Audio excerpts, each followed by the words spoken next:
Ladies and gentlemen, welcome to another TFL Car Classic Mashup, or is it Matchup? We have our returning champ, the 2015 Honda Fit. What'd you bring, Nathan? This is the 2015 Nissan Versa Note. And these cars definitely do compete. That's right, they're entry-level cars in a special class that we think both compete dead on with each other. And coming up next, we're going to take these entry-level vehicles and see which one is worth your money.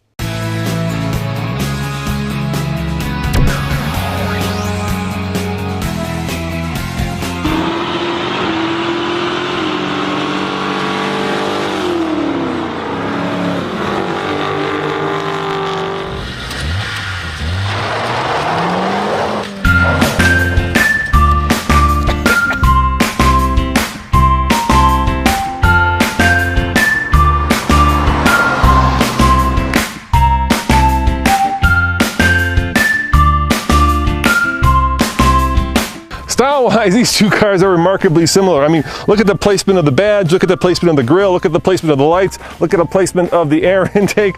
Kind of makes you wonder who copied who. If I had to choose one, I would choose neither. They're kind of too jelly bean-like, especially in this color. But it's where the market is, and I understand and respect it. Folks, unlike Roman, I'm a big fan of this design because I know how utilitarian it is, but also I just happen to like the overall shape of these cars, maybe because it looks like me. It's a jelly bean. More importantly, with the Honda Fit, you have very sharp lines nowadays, and they contrast with the very rounded lines of the Nissan Versa. Better still, even though they look almost exactly alike down here in this area, which they really do, it's kind of like, come on, what were you thinking? There are a couple aspects to both vehicles that are unique, and one of which is the way the roof lines swoop, because if you look at the Honda, it's a much flatter area, whereas it's very rounded here.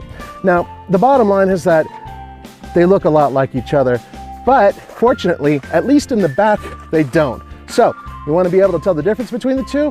The easiest way to do it is from the profile. Does that mean either one's pretty? No, but I actually think they're kind of good looking.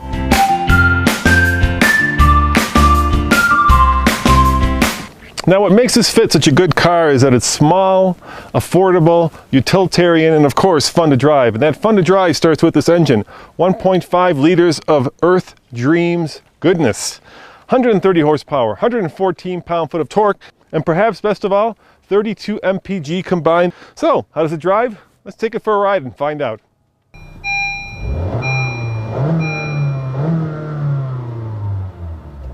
Oh my!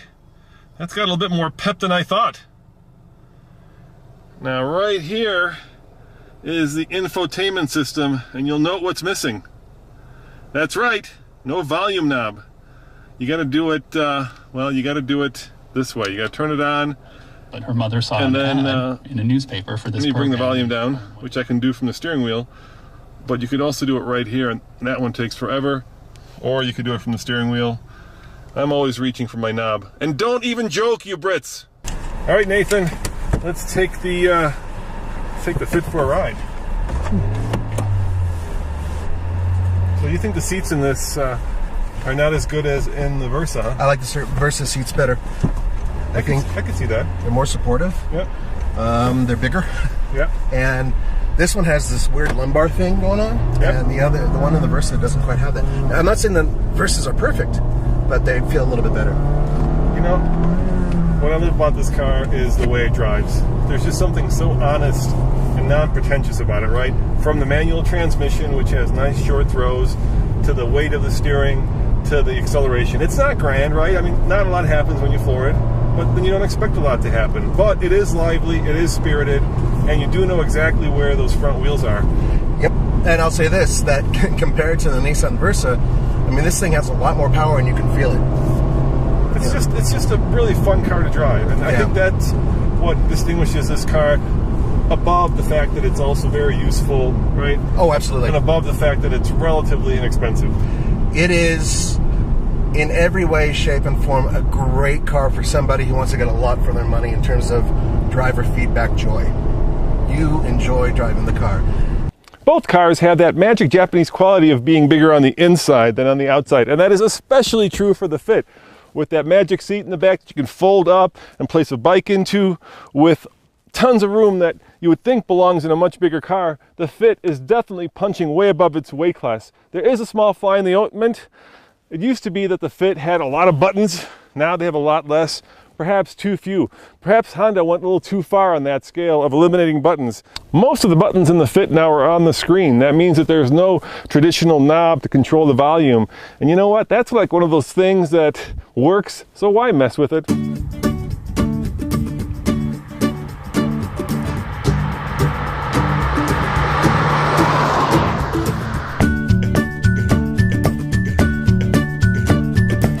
Sound system's pretty good. I do not like the way they have the buttons and everything basically set into the screen. I'd much rather have a volume control knob.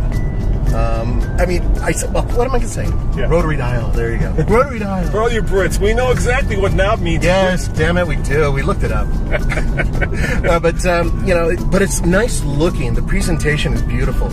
I really think that Honda sweated the details trying to make this a better looking interior, and it is. It's a better looking, better feeling interior than the Nissan by far. And it feels premium, you know, when you shut the door, there's a solid clunk, which is what you want for... compared to a rattle, which is in certain other cars. Yeah, yeah.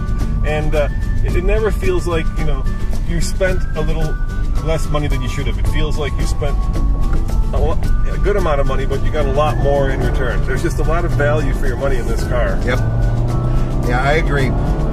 I love small cars, you know that. Yeah. It's always been my thing. Yeah, you can just rev the hell out of it, I know, 7,000 RPMs, yeah. That's pretty cool. Yep, it's happy. It's a happy little engine.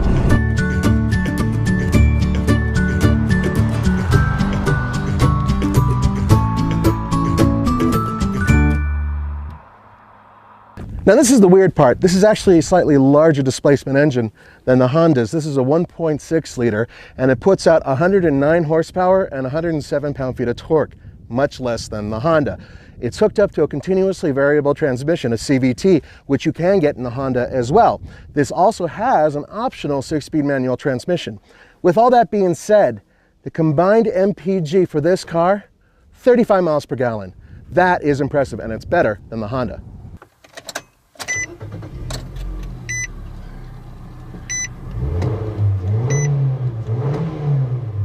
Oh yeah, that is, well, that's fuel efficient, but look at that, a knob.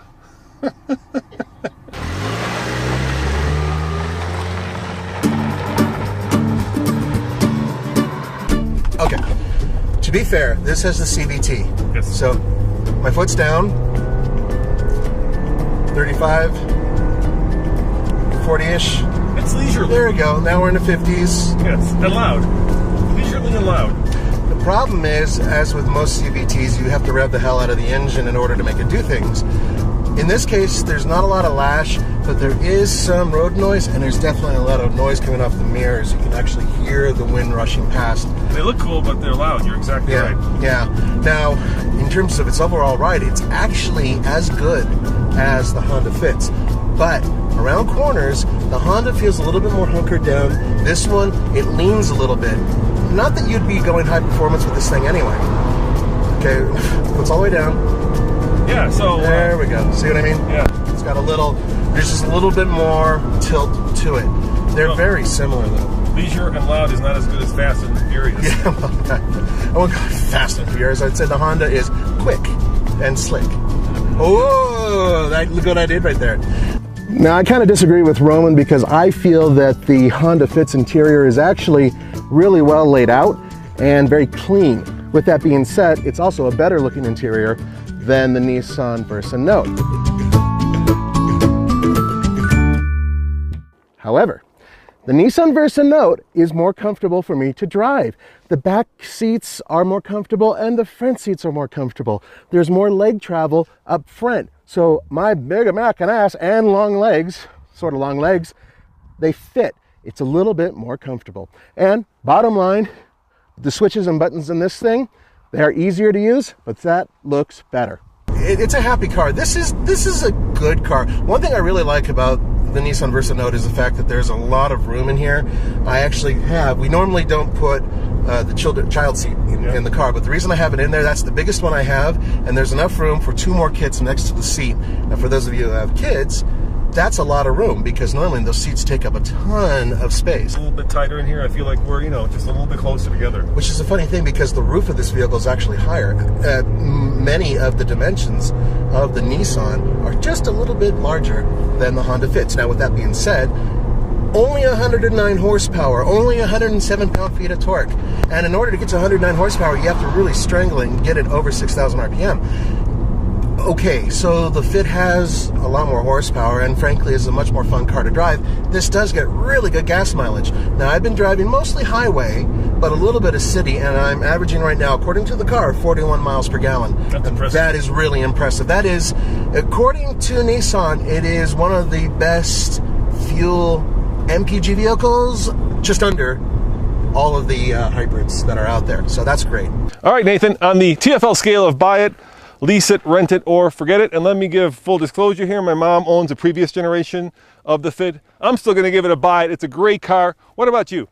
I agree with you on the Fit 100%, but I will say this Nissan Versa Note is a great car, much, much better than the regular Versa, and a really good contender. But with that being said, buy it, lease it, rent it, or forget it. I give it a lease it. As always, this is Nathan and Roman saying, don't forget to go to TFLcar.com for news, views, and real-world reviews. ciao. See you next time.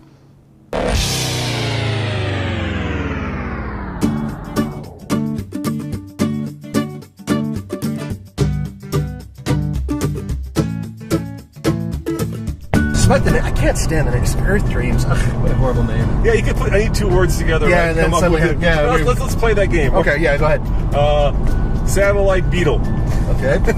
Purple Pizza. Purple Pizza. Huh? Purple Pizza Engine. Purple Pizza Engine. All right. How about? Oh God. Throw an Italian word in. Oh yeah. That way you can make it. Oh, you can make it sound like Cambrio Coca-Cola. Forenza Duck. There you go. Superleggera beans.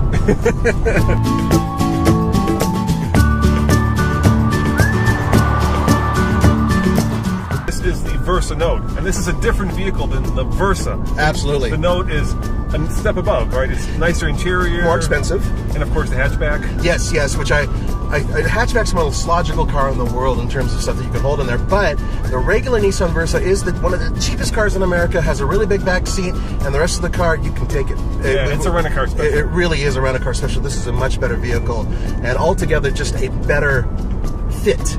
I know I hated saying that, but it is. Because, I mean, considering how much space there is, spend a slightly more money and get this car over the regular Versa. I highly recommend. Oh, heck yeah.